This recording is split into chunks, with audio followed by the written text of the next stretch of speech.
Eu já comprovei para vocês que dosimetria da pena não é difícil, tá? Tem um vídeo aqui no canal que inclusive é o vídeo mais assistido, onde eu explico dosimetria da pena de forma bem simples e bem objetiva. Inclusive, se você não assistiu, eu vou deixar o link do vídeo na descrição e no card aqui em cima que você pode assistir se você ainda acha a dosimetria da pena difícil. E por causa desse vídeo ser o mais visto, mais comentado e o que mais rendeu interação neste canal, eu percebi e ao conversar com outras pessoas, eu comprovei que a maioria das pessoas nunca teve acesso a uma dosimetria da pena de verdade, na prática, nunca viu uma. Então, o que eu fiz? Eu bolei um modelo de dosimetria da pena com base em várias sentenças de vários processos que eu já atuei. Eu montei um modelinho que eu vou mostrar para vocês, tá bem? Se você caiu nesse vídeo de paraquedas, o meu nome é Felipe Macedo, eu sou advogado e responsável pela produção de vídeos deste canal. Se é a sua primeira vez aqui, deixa um like, se inscreve no canal que aqui eu produzo conteúdo de direito simples e objetivo para ajudar você a ter melhor compreensão do mundo jurídico e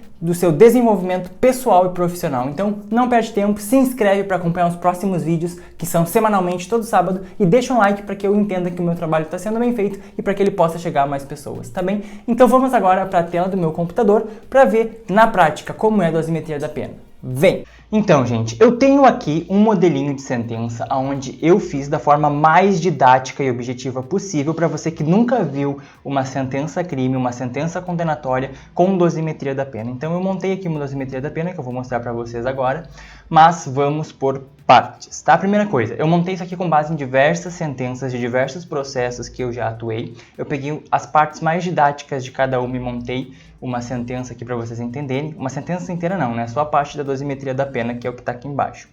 Tá? A primeira coisa numa sentença, para quem não conhece, para quem nunca viu, lá no início vai ter a identificação do processo. Ou seja, processo número tal, réu tal, Ministério Público, advogado, vai ter toda a identificação do processo. Quando começa a sentença, via de regra, ela vai ter um relatório. O que é o relatório da sentença? É onde o juiz ele vai fazer um relato de tudo que aconteceu no processo. O Ministério Público fez uma denúncia contra Tício por ter assaltado o banco tal, no dia tal, na hora tal, usando arma de fogo, usando um maçarico para entrar lá e arrombar o caixa eletrônico, etc, etc, etc. A defesa apresentou resposta à acusação na data tal, alegando que não era o Tício que estava lá, que era outra pessoa. Foi marcada a audiência de instrução, onde foram ouvidas as testemunhas, a vítima e os acusados, etc, etc, etc. Foi dado prazo para memoriais para o Ministério Público, que reiterou o pedido da denúncia, e foi para a defesa fazer os memoriais da defesa, né? E foi dito que não foi o Tício, por isso e aquilo.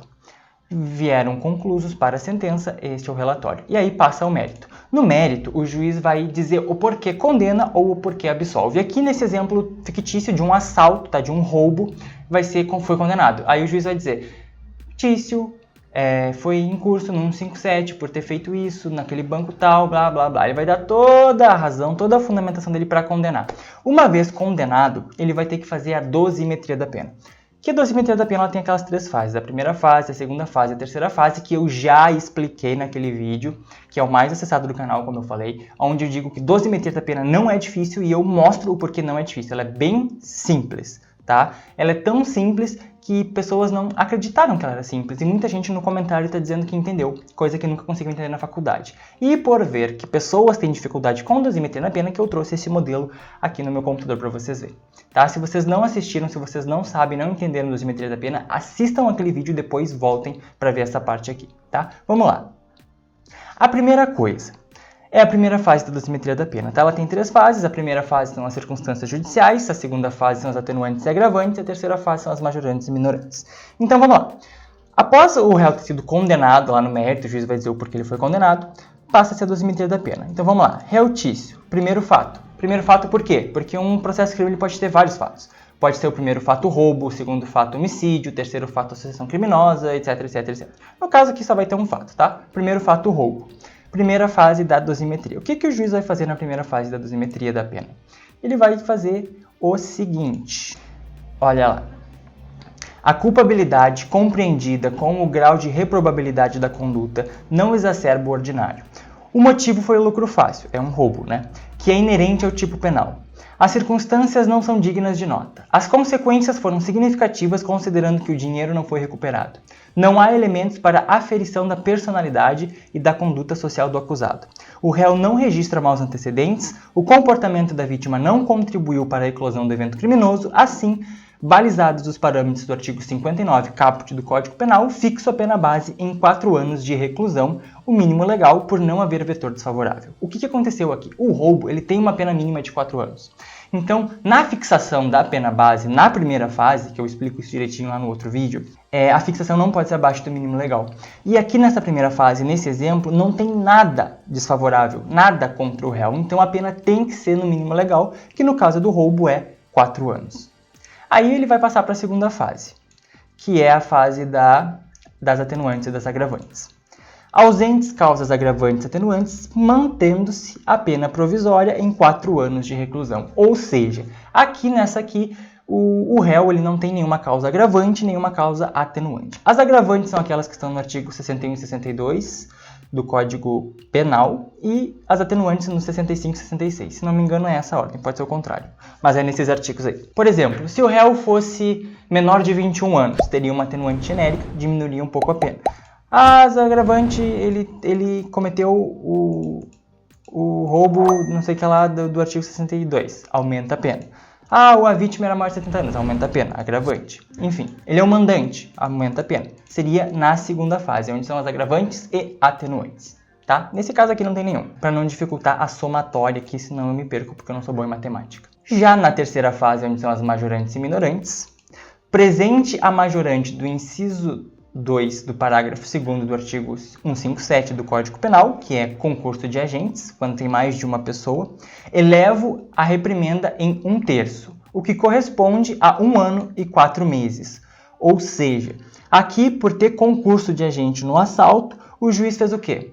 Que é uma majorante, que está lá no parágrafo 2º, no inciso 2, concurso de agente, o juiz elevou a pena em 1/3. 1/3 de 4 anos é 1 ano e 4 meses. Então, ele elevou a pena em 1 ano e 4 meses por causa dessa majorante aqui. Outro sim, também presente a causa de aumento da pena do inciso 1 do artigo 2A, artigo do Código Penal. Isso aqui, se eu não me engano, veio com o pacote anticrime, do artigo 157, que é o emprego de arma de fogo. Ele fez um assalto com o emprego de arma de fogo.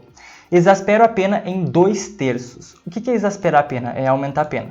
Aumentou em 2/3. 2/3 de 4 anos é 2 anos e 8 meses. Assim, considerando as duas exasperações, o total de 4 anos. Ou seja, somando esse 1/3 aqui, que é 1 ano e 4 meses, mais esses 2/3, que é equivalente a 2 anos e 8 meses, somando esses dois, dá 4 anos. Então, a pena definitiva vai ser 8 anos de reclusão. Por quê? Porque a pena base já foi tipificada em 4 anos. E agora aumentou mais 4, tendo a pena final sendo de 8 anos de reclusão. Reclusão porque é o que diz no 157. Multa. A maioria dos crimes diz lá, pena de 6 a 20 anos e multa. Pode que diga pena de tanto a tanto ou multa. Aí o juiz escolhe ou um ou outro. Nesse caso aqui do roubo, assim como na maioria dos crimes, é pena de tanto a tanto e multa, ou seja, ele vai ter que multar também. Então, ele deu a pena de 8 anos. 8 anos por quê? 4 da pena base lá na primeira fase, mais 4 que ele aumentou na terceira fase, porque tinha 2 causas de aumento e nenhuma causa de diminuição. Então, aumentou 4 anos, o que ficou 8 anos, tá? De reclusão. A multa. Guardando proporcionalidade com a pena privativa de liberdade, fixo a multa em 25 dias multa. Se você não sabe o que é dias multa, escreve aí nos comentários, me manda uma mensagem, qualquer coisa para mim saber, porque nesse vídeo não vai dar para explicar, porque senão vai ficar um vídeo muito extenso. Mas se você não sabe o que é dias multa, me avisa aí nos comentários que eu faço um vídeo explicando o que é dias multa. Estabeleça o valor unitário do dia multa em 1/3, aliás, 1/30 do salário mínimo nacional vigente ao tempo do fato, pois desconhecidas as condições econômicas do acusado, embora se possa presumir que não são elevadas, visto ter sido assistido pela Defensoria Pública. Ou seja, as multas, elas são 25 dias multas. O valor do dia multa tem que ser estabelecido pelo juiz. Nesse caso, ele estabeleceu 1/30 do salário mínimo, porque ele entende que pelas condições do processo, no caso ele não, né? Pelo modelo que eu fiz aqui, ele não conhecia o poder financeiro do réu. Se o réu é rico, ele podia ter aumentado, ele podia ter botado um salário mínimo, ele podia ter botado 5 salários mínimos, o dia multa, que aí faz esse valor aqui vezes 25, tá? Mas, nesse caso aqui, o réu não tem condições porque foi defendido pela Defensoria Pública. Tempo de prisão provisória. O que é o tempo de prisão provisória? Se durante a instrução criminal, se durante o processo, antes da sentença, o réu ficou preso, seja preventivo ou prisão temporária, essa prisão tem que ser descontada. Então vamos lá. Atendendo ao disposto no artigo 387, parágrafo 2º do CPP, reconheço o tempo de prisão provisória do acusado de 257 dias. Isso aqui eu inventei, tá, gente? Período que será considerado para a fixação do regime inicial de cumprimento, bem como para efeitos de detração, artigo 42 do Código Penal. Esta última a ser apreciada pelo juízo da execução criminal. Ou seja, ele foi condenado a 8 anos de reclusão, tá? Isso é um regime. Mas, digamos que ele cumpriu já 257 dias. Diminui esses 257 dias, tá? Para estipular o regime inicial. Bom, já aqui no regime inicial de cumprimento, né, com base na pena aplicada mais o tempo de prisão provisória detraído, né, tirado.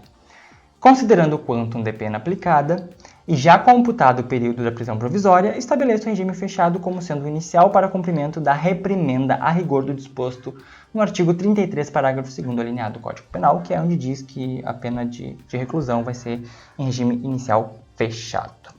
Tá, isso aqui é uma dosimetria da pena, gente. Isso aqui é o que, mais ou menos, né, não necessariamente assim, cada juiz vai fazer de um jeito, cada juiz tem a sua forma de escrever, a sua forma de fazer a dosimetria. Mas, necessariamente, vai ter 3 fases. A fase das circunstâncias judiciais do artigo 59, a segunda fase, onde tem as agravantes e atenuantes, e a terceira fase, onde tem as majorantes e minorantes. Que se você não sabe o que são cada uma dessas fases, assiste o vídeo que eu já fiz, que está aqui na descrição do vídeo, não deixe de assistir esse vídeo. E aqui é só um exemplo mesmo para você ver como é uma dosimetria da pena numa sentença de verdade. Tá? Se você nunca tinha visto, ela é assim, via de regra. Eu fiz o mais didático possível, tá bom? Espero que esse vídeo tenha sido útil, que você tenha entendido e compreendido. Se você entendeu e compreendeu, passe esse vídeo adiante, deixa um like para me ajudar na divulgação e para eu entender que o conteúdo está sendo bem feito. E muito obrigado pela audiência e pela paciência. Um beijo para as meninas, um abraço para os meninos e tchau!